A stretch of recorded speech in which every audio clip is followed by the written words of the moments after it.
నమస్తే welcome to Sakshi cinema నేను లిఖిత game changer తో భారీ డిజాస్టర్ ను మూట కట్టుకున్న రామ్ చరణ్ ఈసారి పెద్దితో హిట్ కొట్టేందుకు రెడీ అవుతున్నాడు.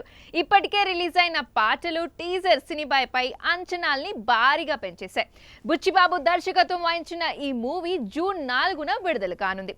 అయితే ఇప్పటి వరకు గ్యాప్ లేకుండా భారీ ఈవెంట్లు ప్లాన్ చేసింది మూవీ యూనిట్. మే 18న ముంబైలో ట్రైలర్ లాంచ్ తో ఈ ప్రమోషన్స్ జర్నీ మొదలు కానుంది. పలు నగరాల్లో అనేక ఈవెంట్లను ఏర్పాటు చేశారు. చివరిగా జూన్ 2న హైదరాబాద్లో ప్రీ రిలీజ్ ఫంక్షన్ జరగనుంది. ఈ క్రమంలోనే ముంబై వెళ్లిన రామ్ చరణ్ చేతికి బ్యాండేజ్ తో కనిపించాడు.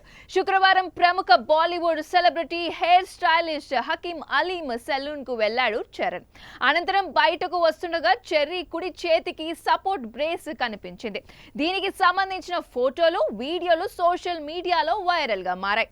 దీంతో చరణ్ కు ఏమైందని అభిమానులు ఆందోళన చెందుతున్నారు. అయితే షూటింగ్ లో చరణ్ చేతికి చిన్న గాయమైందని దాని నుంచి త్వరగా కోలుకోవడానికే ఈ బ్యాండేజ్ ధరించాడని తెలుస్తోంది. సాక్షి టీవీ ప్రసారాలను నిలిపివేయడం చట్టరీత్యా నేరం.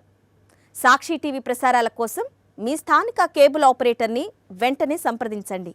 డిటిహెచ్లో ఇంటర్నెట్లో కూడా సాక్షి టీవీ ప్రసారాలను వీక్షించవచ్చు.